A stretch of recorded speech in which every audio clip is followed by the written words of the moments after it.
ہمارے پاس نبی کے نور کے حصے ہیں، یہ سارے نبی سے ہیں۔ اہل بیت رسول کے رشتہ داروں کا نام نہیں، اہل بیت سیدہ کے رشتہ داروں کا نام۔ بندوں نے نبی سے رشتہ داری کی تھی اہل بیت بننے کے لیے، رشتہ داری کریں گے اہل بیت بن جائیں گے، اہل بیت بنیں گے درود میں آ جائیں گے، درود میں آئیں گے تو نماز میں آ جائیں گے۔ بندوں نے شارٹ کٹ استعمال کیا تھا نماز میں آنے کے لیے، خدا نے تطہیر کا دروازہ لگا دیا۔ خدا نے اہل بیت کا تعارف کروا ہی زہرا کے نام سے دیا کہ جتنی مرضی نبی سے رشتہ داری کر لو، نبی کے رشتہ دار تو اہل بیت میں آئیں گے نہیں، اہل بیت ہوں گے سیدہ کے رشتہ دار۔ اب جب نبی نے اللہ نے سیدہ کی شرط لگا دی تو اب بندوں نے پھر اہل بیت میں آنے کے لیے رسول سے آ کے بیٹی کا رشتہ مانگا، چلے ہمیں سیدہ کا رشتہ دے دیں۔ اب جو کتاب میں جملے میں بالکل بعین ہی وہ پڑھنے لگا ہوں، جب لوگوں نے کہا کہ ہمیں بیٹی کا رشتہ چاہیے، رسول کا جواب سونے کا قلم ہو میں کعبے کی پیشانی پہ جملہ لکھوں۔ رسول نے کہا تمہیں کس نے کہا ہے کہ میری بیٹی کی شادی کا اختیار میرے پاس ہے؟ تو بیٹھا ہے سننے والا یا نہیں بیٹھا؟ تمہیں کس نے کہا ہے کہ میری بیٹی کی شادی کا اختیار میرے پاس ہے؟ وہ بھی سامنے عرب کے لوگ تھے، انہوں نے کہا تجھے سورج پلٹانے کا اختیار ہے، تجھے چاند اور ٹکڑے کرنے کا اختیار ہے، تو پتھروں کو کلمہ پڑھوائے یہ تیرا اختیار ہے، تو درختوں کو چلائے یہ تیرا اختیار ہے، بیٹی کی شادی کا اختیار تیرے پاس کیوں نہیں؟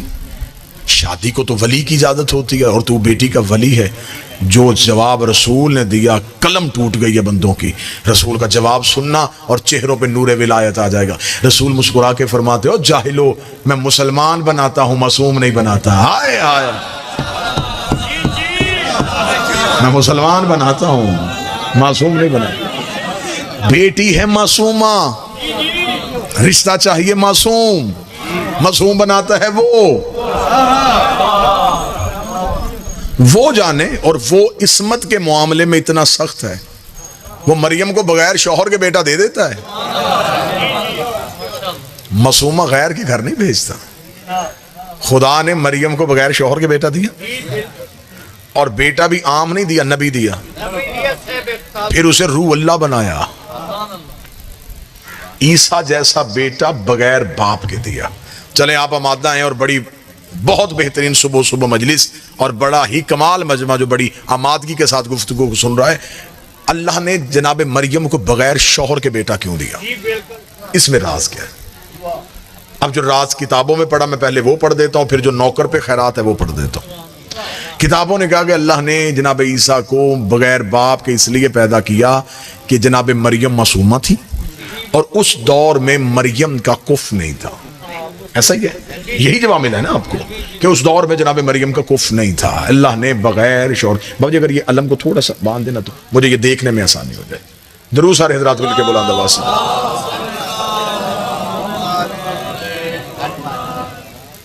اب بس ٹھیک ہو گیا، بہتر ہو گیا۔ درود سارے حضرات مل کے بلند آواز سے۔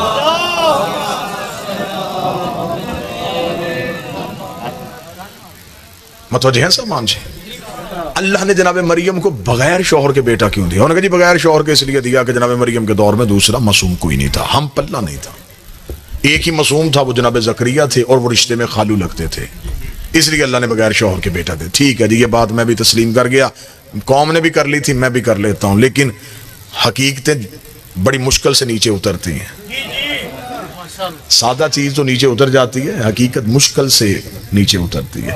اب حقیقت جو ہے وہ مولویوں کے یہاں پھنس گئی، وہ نہیں بتائی اور میٹھی گولی قوم کو دے دی اور قوم اسی پہ آمادہ ہو گئی کہ ہاں بھائی یہ دلیل ٹھیک ہے۔ اس کے آگے کسی نے ریسرچ کرنے کی ضرورت محسوس نہیں کی۔ میرا طالب علم ہونے کی حیثیت سے جس بندے نے یہ جواب دیا اس پہ میرے دو سوال ہیں۔ اگر اللہ کی یہ مجبوری تھی، اللہ کو اس دور میں معصوم کوئی نہیں ملا، تو معصوم پیدا کون کرتا ہے؟ تو وہ کر دیتا۔ بھئی یہ مجبوری مخلوق ہی ہو سکتی ہے کہ ہمیں معصوم کوئی نہیں ملا، اس کی مجبوری کیسی؟ وہ مجبور تو ہے ہی نہیں۔ دو نقصان کروا لیے، فطرت توڑی، جبکہ اس نے خود کہا ہے کہ میں اپنے قانون نہیں توڑتا، یہاں ٹوٹ گیا، فطرت بدل دی، بغیر شوہر کے بیٹا دے دیا۔ دوسرا نقصان کیا ہو گیا؟ توحید خطرے میں ڈال دی۔ عیسیٰ بغیر باپ کے دیا اور آج تک عیسائی مان ہی نہیں رہے. وہ کہتے نہیں جی اللہ کا بیٹا ہے، باپ کوئی نہیں ہے. تو کیا اللہ کو نہیں پتا تھا کہ دو نقصان ہو رہے ہیں کہ ایک مذہب وجود میں آ جائے گا، انہوں نے اس کو اللہ کا بیٹا کہہ دینا ہے، اس کا باپ کوئی نہیں ہے، تو لہٰذا مجبوری کیا تھی؟ وہ معصوم پیدا کر دیتا. اس نے بھیجنا تھا، وہ ایک معصوم مریم کے دور میں بھیجتا، مریم کی اس سے شادی کرتا، عیسیٰ دنیا میں آتا، نہ آج عیسائی ہوتے، نہ فطرت کا قانون ٹوٹتا. صرف مریم کے دور میں ٹوٹا، اس کے بعد نہ ٹوٹا نہ پہلے ٹوٹا. میرے مالک دو نقصان کروا لیے ہیں تو نے. اب میں نے جو پہلا سوال کیا تھا وہ ہوتا کتابوں والا جواب، پھر میں نے اس پہ کیے دو سوال قائم. اب دو سوالوں کے بعد اب نوکر پڑھنے لگا عطا. میرے مالک تو نے مریم کو بغیر شوہر کے بیٹا کیوں دیا جبکہ تو نے معصوم خلق کر دینا تھا؟ عجب نہیں کہ واضح پروردگار گستاخ نہ بن، خدا کو مجبور نہ سمجھ، میں معصوم خلق بھی کر سکتا تھا. لیکن اصل میں حقیقت یہ تھی کہ میں مریم کو بنا بیٹھا تھا بتول. اگر میں کوئی معصوم پیدا کر کے مریم کی شادی کرتا تو وہ قیامت تک معصوم کہتا رہتا میرے گھر میں بتول رہتی ہے، میں بتول کا شوہر ہوں، میں بتول کا حاکم ہوں. خدا نے کہا یہ اعزاز صرف ابو طالب کے بیٹے کا ہے کہ اس کے گھر میں بتول رہتی ہے. میں توحید خطرے میں ڈال سکتا ہوں، علی کی ہمسری برداشت نہیں کر سکتا. میں علی کی برابری برداشت نہیں کروں گا. کل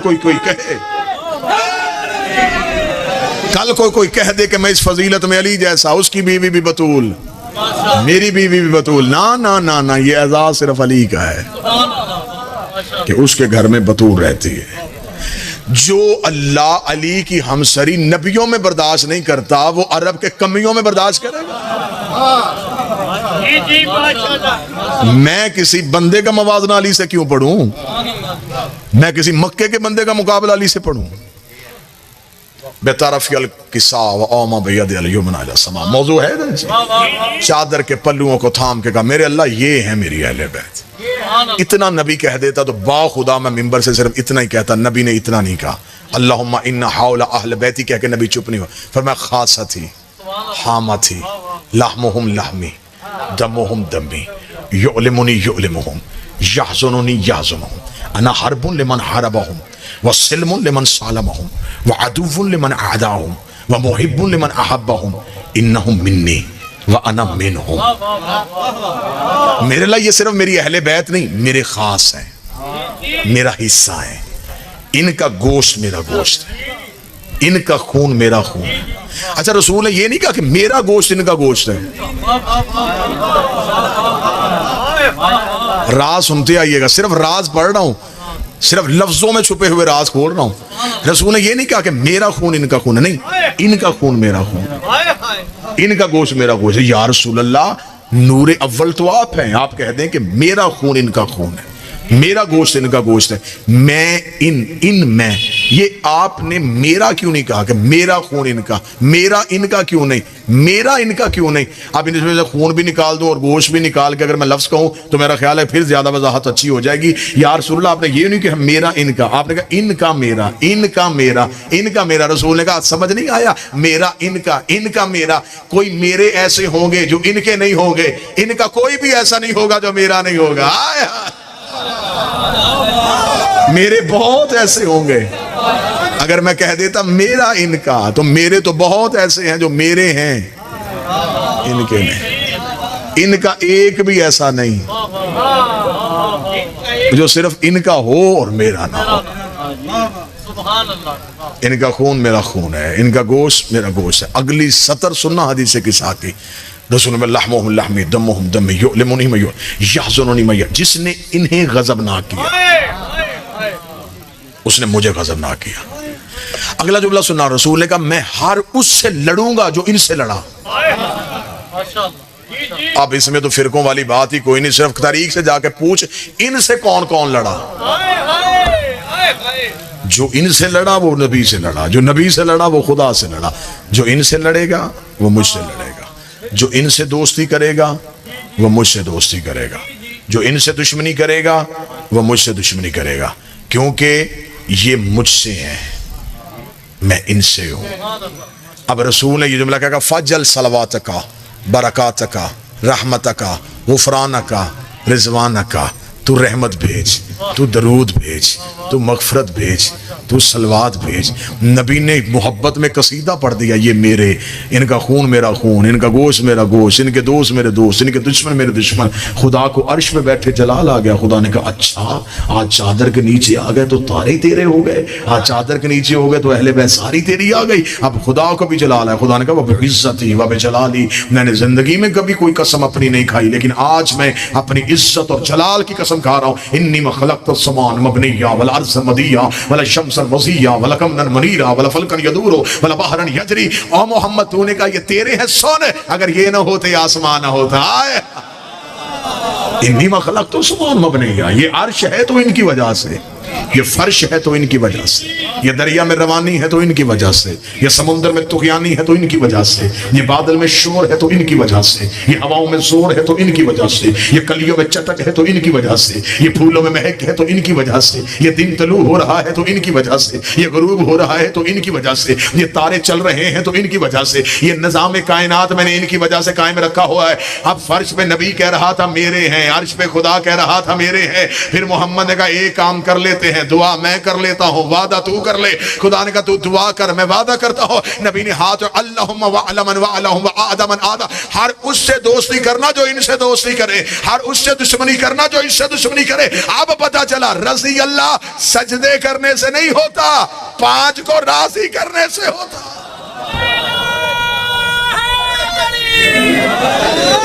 ہر اس سے دوستی کرنا, اب نمازوں سے راضی نہ ہونا.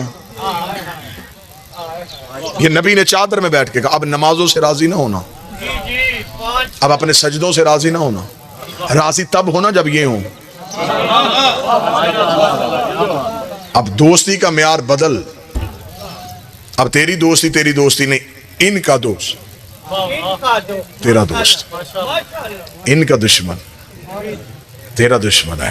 ہر اس سے دوستی کرنا جو ان سے دوستی کرے, ہر ان سے دشمنی کرنا جو ان سے دشمنی کرے.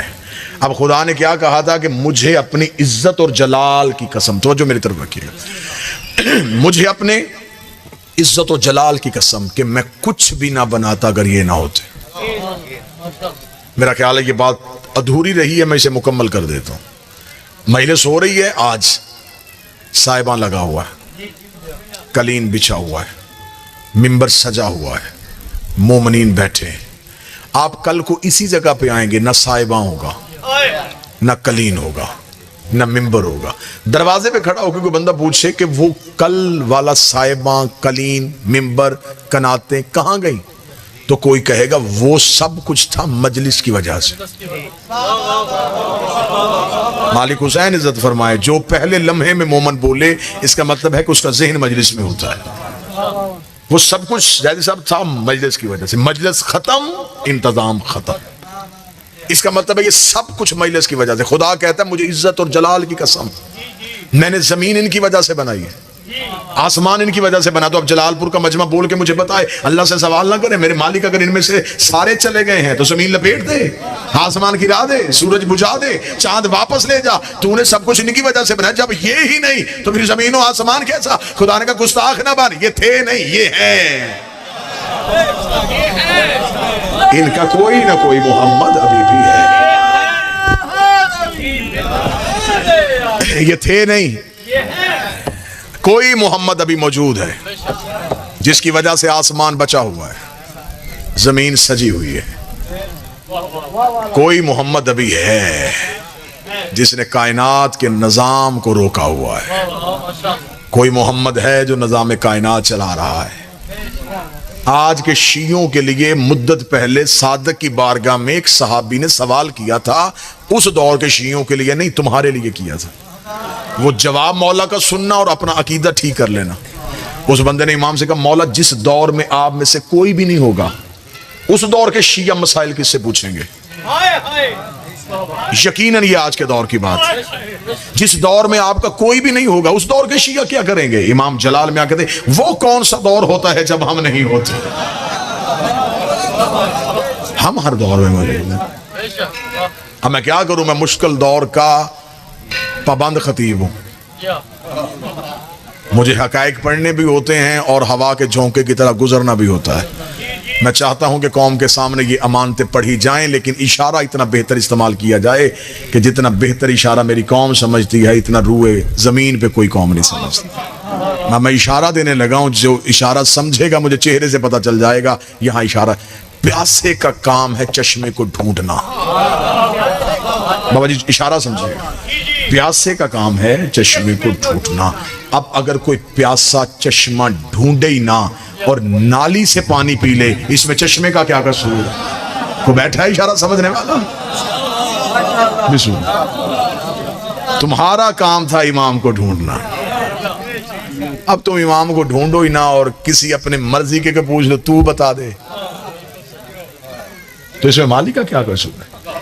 اچھا سوال پوچھنے کے لیے کہتے جی امام ہے ہی نہیں، مدد مانگنے کے لیے امام سے، پھر جس سے جواب مانگا اسے مدد بھی مانگ۔ اگر وہ تیری مشکل کشائی کر سکتے ہیں تو وہ تجھے تیرے مسئلوں کا حل بھی بتا سکتے ہیں۔ انہیں بتانا آتا ہے، ہمیں پوچھنا نہیں آ رہا۔ ہم نے اپنی جہالت چھپانے کے لیے کہہ دیا وہ پردے میں ہے۔ وہ پردے میں کیسے ہیں؟ وہ تو ظاہر ہے، ہماری آنکھوں کے آگے پردے ہیں، ہماری آنکھوں کے آگے دنیا داری کا پردہ، تعصب کا پردہ، ہوس کا پردہ، ہرس کا پردہ۔ یہ پردے ہٹا تجھے حجت نظر آئے۔ اگر یہ نظر نہ آ سکتے ہوتے، میں بہت بڑی بات کہنے لگا ہوں، اگر یہ نظر نہ آ سکتے ہوتے تو یہ مرنے کے بعد بھی نہ آتے۔ موت کے وقت سرحانے کس کی کرسی ہوتی ہے؟ علی کی۔ علی نظر آیا، کیوں نظر آیا؟ اس لیے کہ دنیا کے پردے ہٹ گئے،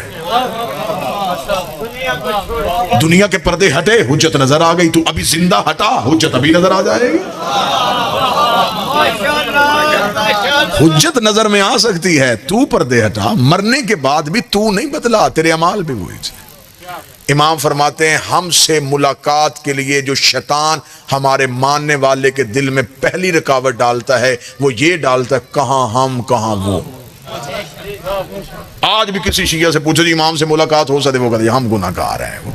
امام کہتے ہیں یہ پہلی رکاوٹ ہے تمہاری اور ہماری ملاقات میں جو تمہارے دل میں ابلیس نے ڈالی ہے۔ کہاں تم اور کہاں ہم، دو علموں کے درمیان معصوم کا فرمان سنو۔ معصوم فرماتے اگر ہم تمہیں تمہارے گناہوں کی وجہ سے دور رکھتے تو ہم تمہارے دل میں اپنی ولایت ہی کیوں ڈالتے؟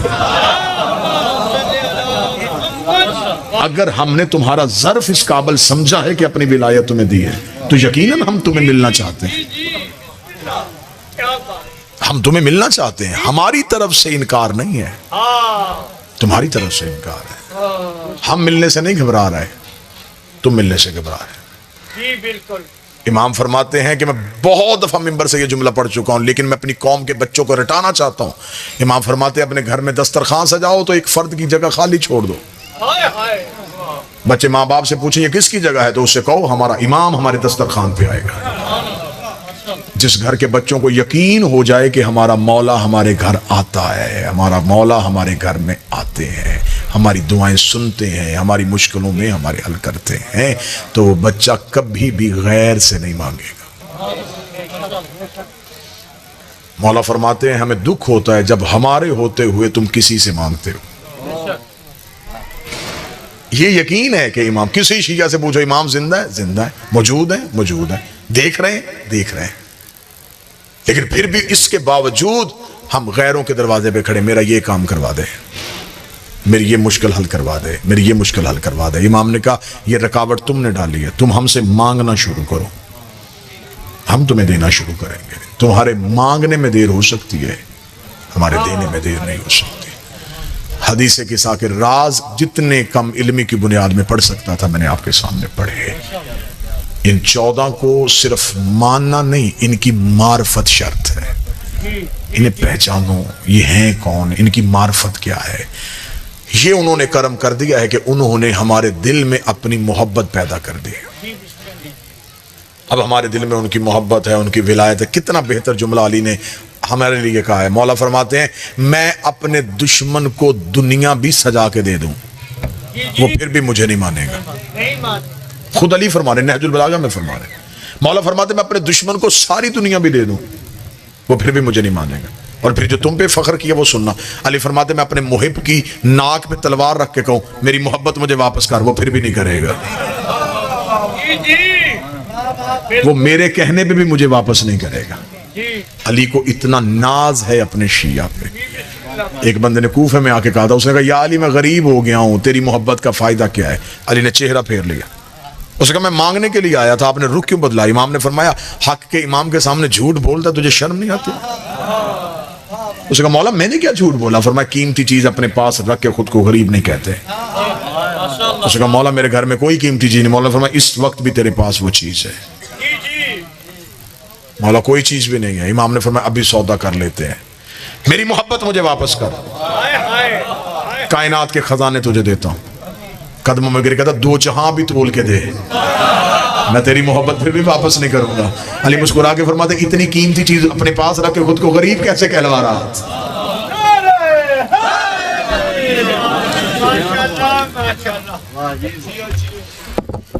بس صرف امتحان یہاں اتنا ہے کہ یہاں علی کے لیے تکلیفیں تم برداشت کرو, وہاں علی تمہیں تکلیف نہیں ہونے دے گا. یہاں علی کے لیے جتنا برداشت کر سکتے ہو کرو. امتحان آنے شروع ہو جائیں تو اسے سمجھو کہ علی تمہیں قریب کر رہے ہیں. دنیا کے امتحان مصیبتیں نہیں ہوتی, آزمائشیں ہوتی. یہاں امتحان علی کے محبت میں تم دے دو, وہاں کے امتحان میں علی تمہیں بچا لے گا. میں اپنی قوم کے سامنے پھر منت کر کے کہہ رہا ہوں, یہاں کا امتحان آسان ہے, وہاں کا مشکل ہے. وہاں کے امتحان سے بچنے کے لیے یہاں امتحان دو. یہاں عقیدے کا امتحان ہے, وہاں اعمال کا امتحان ہے. یہاں علی تمہیں عقیدے کی وجہ سے پرکھے گا. دنیا تمہیں دور کرے گی, لوگ نفرت کریں گے, تعلق ختم ہوں گے, دوستیاں برباد ہوں گی. تمہیں علی کی ولایت کے جرم میں تنہا کر دیا جائے گا, تم پہ طنز کیا جائے گا, تمہیں گالی دی جائے گی, تمہیں برا بھلا کہا جائے گا. علی کے لیے سب برداشت کر لینا. میں دو علموں کے درمیان کھڑا ہو کے کہہ رہا ہوں, علی کی ولایت میں سر دینا پڑے بڑے کام کا سودا ہے.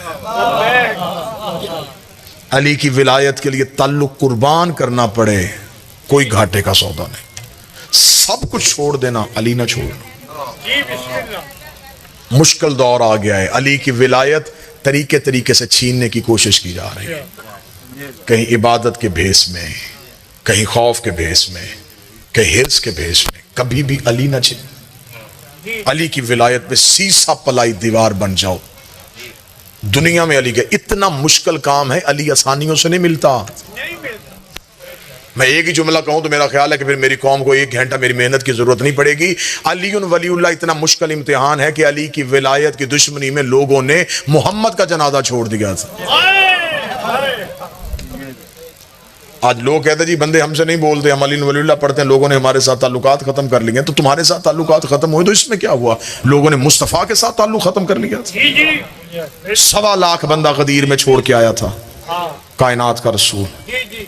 کتنے مسلمان آئے جنازے پہ؟ غدیر کے واپس آ کے رسول نے اپنی زندگی کے باقی ایام حجرے میں گزارے. لوگوں نے نبی کو گھر سے نکل کے مسجد میں نہیں آنے دیا. اتنا تنہا کر دیا تھا رسول کو لوگوں نے, صرف علی کی ولایت کی دشمنی. 11 بندے رسول کے جنازے پہ آئے جس نے پوری دنیا سے کلمہ پڑھوایا ہو. آدھی رات کو بطول نے رو کے کہا تھا یا علی, مدینے کے لوگ میرے بابے کے جنازے پہ کیوں نہیں آئے؟ علی رو کے فرماتے بطول علی کی ولایت کی دشمنی میں لوگوں نے تیرے بابے کا جنازہ چھوڑ دیا. آج شیعہ گھر کا بچہ ہو کے کہہ رہا ہے کہ علی ولی اللہ کیا ہے؟ محمد کی بیٹی قتل ہوئی ہے علی کی ولایت کی دشمنی میں. مبلغہ ولایت ہی شہزادی. آپ کو صرف منبر سے اتنا سنایا گیا, ایک دربار میں حق مانگنے گئی تھی, رکھ میرے سر پہ قرآن. نبی کے جانے کے بعد علی کا ہاتھ پکڑ کے ایک صحابی کے گھر گئی ہے. دروازے پہ دستک دے کے آواز دے کے کہتی ہو فلاں ابن فلاں بھول گئے ہو غدیر میں میرے بابے کا خطبہ؟ کیوں تم نے علی کو تنہا چھوڑ دیا ہے؟ کیوں تم علی کو سلام کا جواب نہیں دیتے؟ لوگوں نے دروازے بند کر لیے. آدھی رات کو علی کو گھر لا کے علی کے سامنے بیٹھ کر دی نہ رو, ہمیں اللہ سلام کرتا ہے, ہمیں فرشتے سلام کرتے ہیں.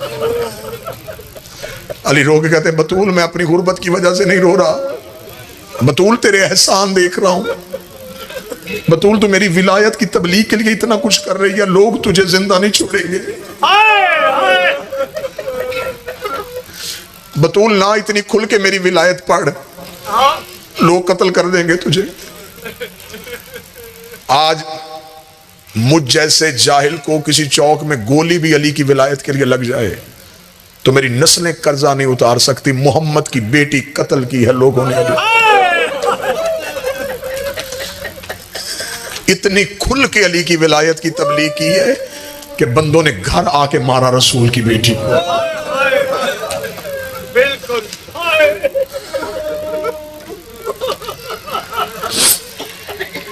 ابھی میں آپ کے سامنے جو چادر کے راز پڑھ رہا تھا، یہ چادر لٹ گئی علی کی ولایت کی خاطر، قتل ہو گئی رسول کی بیٹی علی کی ولایت کی وجہ سے۔ آدھی رات کو تنہا جنازہ پڑا ہے اور علی جنازے پہ بیٹھا رو رہا ہے، رو کے کہہ رہا بطول ایک تو ہی تو تنہا میری ولایت کی مبلغہ تھی، بطول پہلے بابا چھوڑ کے گیا، اب تو چھوڑ کے چلی گئی، اب میری ولایت کون منوائے گا؟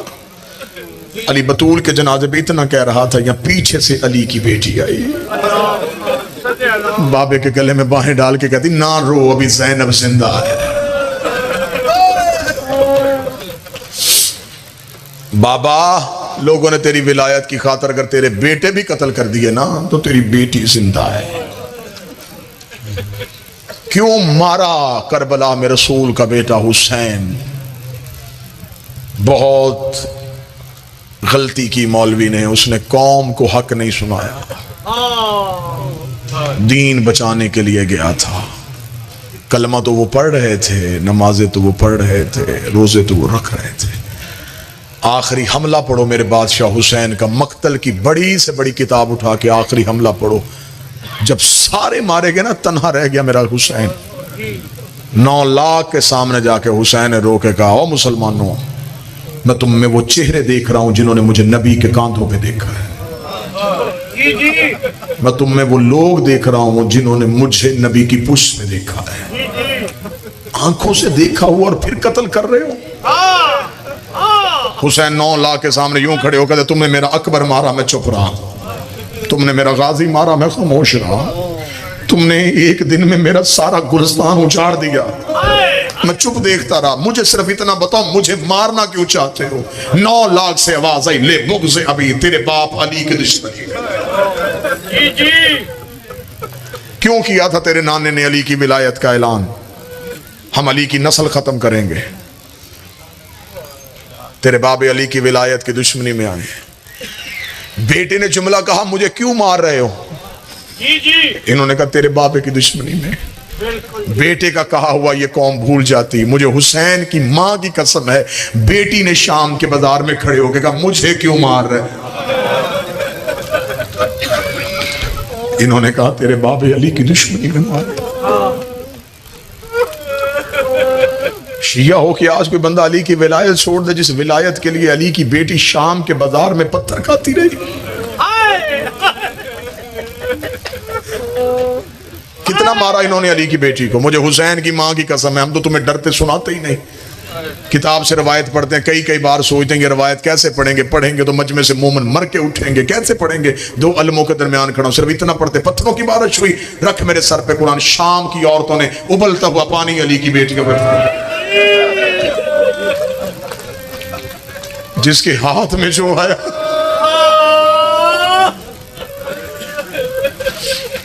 بسم اللہ باج، بسم اللہ، بسم اللہ واجب الاحترام قابل صد احترام جناب سید زیگم شاہ جی تشریف لے آئے، بس 2 سطر مصیبت کی پڑھوں، انہی کا انتظار تھا۔ مولا سید الساجدین کہتے ہیں جب بازار عبور کیا دیوار کے ساتھ لگ کے کھڑی ہوئی علی کی بہویں، سجاد کہتے ہیں میں پہچان ہی نہیں سکا ان میں اکبر کی ماں کون ہے، اصغر کی ماں کون ہے، قاسم کی ماں کون ہے۔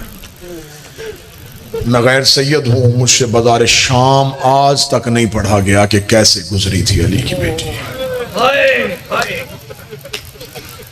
بہنیں بیٹیاں لے کے ہر کوئی جاتا ہے، کوئی بازار میں شاپنگ کے لیے جاتا ہے، کوئی بیٹی سکول چھوڑنے جاتا ہے، کوئی کالج چھوڑنے جاتا ہے۔ اگر بازار میں مردوں کا رش ہو، بھائی آگے چلتا ہے، بہن پیچھے چلتی ہے۔ رش زیادہ ہو تو وہ بھائی ہاتھ سے رش ہٹاتا ہے. جس کو ہاتھ لگتا ہے نا وہ پیچھے مڑ کے دیکھتا ہے. جب وہ دیکھتا ہے اس کے ساتھ پردہ دار ہے تو وہ رستہ دے دیتا ہے. اس نے رستہ اپنے لیے نہیں مانگا, اس کے ساتھ پردہ دار ہے. گجرات کتنا رولے گا, جس نے علی کی بیٹی کا رستہ بنانا تھا اس کے ہاتھ بدے ہوئے. وہ پورے بازار میں صرف اتنا کہتا, رستہ چھوڑو میرے ساتھ میری ماں آ رہی ہے, رستہ چھوڑو میرے ساتھ میری بہن. کسی نے رستہ دیا؟ رش اتنا زیادہ ہو گیا کہ علی کی بیٹی سے چلنا مشکل ہو گیا. میں نے تو منبر پہ کہا ہے, باخدا ابھی تک بازار شام نہیں پڑھا گیا. بازار شام میں کوئی ایک مصیبت آئی ہے جو سجاد کا حجت ہو کے جگر پھٹ گیا. جب لوگوں نے جان بوجھ کے بھیڑ اتنی زیادہ کر دی کہ علی کی بیٹی سے چلا نہ جا سکے, پھر روتی روتی زمین پہ بیٹھ کے رو کے کہتی, سجاد اب مجھ سے کھڑا نہیں ہوا جا رہا. پھر آدھا بازار ایسے عبور کیا ہے جیسے اکبر کی لاش پہ حسین.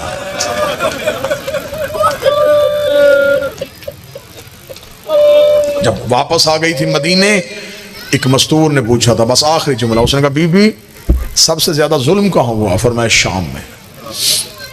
بی بی سب سے زیادہ مصیبت کہاں آئی؟ فرمایا شام میں. اس نے کہا بی بی سب سے زیادہ تکلیف کہاں ہوئی؟ فرمایا کوفے میں. اس نے کہا بی بی ظلم شام میں, تکلیف کوفے میں کیوں ہوئی؟ جو جواب دیا تیری ہائے نکلے گی. بی بی رو کہتی, شام والیوں کو نہیں پتا تھا میں کون ہوں. کوفے کی ہر مستور جانتی تھی میں علی کی بیٹی ہوں. شام والی یہ کہہ کے پتھر مارتی رہی جسے چلنا نہیں آتا وہ باغی کی بڑی بہن ہے. کوفے والی یہ کہہ کے دیکھتی رہی وہ جو سامنے آ رہی ہے یہ علی کی بڑی بیٹی ہے. انہوں نے مجھے باغی کی بہن سمجھ کے مارا, انہوں نے مجھے علی کی بیٹی سمجھ کے مارا. کوفے کا پہلا بازار آیا, بی بی کی آواز آئی, سجاد. جی اماں. سجاد ان سے کہ گلی بدلے. اماں کیوں؟ بی بی رو کہتی, اس گلی سے کیسے گزروں؟ اس گلی میں حبیب کا گھر ہے. نوکر کے دروازے کے سامنے سے آقا زادی بغیر چادر کے گزرے. اتنا کہنا تھا سید الساجد نے کہا ملعون گلی بدل. اس نے کہا رستہ نہیں بدلنا, حکم یہی ہے اسی رستے سے لے کے جانا ہے. بی بی رو کہتی, اچھا سجاد اگر انہوں نے اسی رستے سے لے کے جانا, انہیں کہہ میرا اونٹ حبیب کے مکان کی چھت کے قریب کرے. اما کیوں؟ بی بی رو کہتی, اس کا بیٹا چھت پہ کھڑا ہے, میں اسے اس کے بابے کا پرسہ دے لوں. تیری ہائے نے نکلی, او بی بی تیرے 9 مارے گئے, تجھے کوئی رونے نہیں آیا, تو نوکر کے دروازے پہ پرسہ دینے آئی ہے. بی بی کا اونٹ حبیب کے مکان کی چھت کے قریب آیا, حبیب کا بیٹا چھت پہ کھڑا تھا. بی بی کی آواز آئی, او بچہ قیدیوں کا تماشا دیکھ رہا ہے؟ رو کہتا, نا بی بی میں تو عراق کی طرف دیکھ رہا ہوں. کیوں؟ رو کے کہتا, وہاں میرا بابا گیا ہوا ہے, میرے مولا وہاں آئے ہیں, انہوں نے ہمیں خط لکھا تھا, ہمارا بابا نصرت کے لیے گیا ہوا ہے. بی بی رو کے کہتی, اچھا بچہ میرے قریب آ. جب بی بی نے کہا یا بنیا علیہ, بیٹا میرے قریب آ, بچے نے قدم ہٹانے شروع کر دیے. بی بی رو کے کہتی, میں تجھے قریب بلا رہی ہوں تو دور کیوں ہٹ رہا ہے؟ جو بچے نے جواب دیا, رات تو بستر پہ جملہ یاد کر کے تڑپے گا. حبیب کا بیٹا رو کہتا, بی بی میں نے پہلی بار کوئی مستور قیدی دیکھی ہے, میں نے آج تک مردوں کے ہاتھ بدے دیکھے ہیں, میں نے پہلی بار کسی مستور کے ہاتھ بدے دیکھے ہیں. بی بی کس جرم میں قید ہوئی ہے؟ بی بی رو کہتی, میرا جرم بعد میں پوچھنا, پہلے ماں کو کہے چھت پہ تجھے ایک قیدن بلا رہی ہے. حبیب کے بیٹے کے چہرے پہ غیرت کی سرخی آئی, رو کے کہتا, بی بی میں باپے کے بعد گھر کے پردے کا وارث ہوں, میری ماں مکان کی چھت پہ نہیں آ سکتی. اتنا کہنا تھا. بی بی نے کہا کیوں نہیں آتی؟ رو کے کہتا, وہ مدینے والے سیدوں کی کنیز ہے, وہ کبھی بھی بغیر پردے کے چھت پہ نہیں آئی. اتنا جملہ کہنا تھا, یہ حبیب کے سر نے نیزے سے پرواز کی, مکان کی چھت پہ آیا. بیٹے کو کہتا, ماں کو کہے آگ لگا برکے کو, دروازے پہ علی کی بیٹی کھڑی ہے, دروازے پہ محمد کی بیٹیاں کھڑی ہیں. حبیب کی زوجہ ننگے پاؤں دوڑی, بی بی کے اونٹ کے سامنے ہاتھ جوڑے, رو کے کہتی, میں نہیں پوچھتی حبیب کہاں ہے, میں نہیں پوچھتی حسین کہاں ہے, مجھے صرف اتنا بتا, جب تیری چادر چھین گئی تیرا عباس کہاں تھا, وہ جسے انگلی پکڑ کے چلنا سکھایا تھا, وہ تیرا شیر غازی کہاں.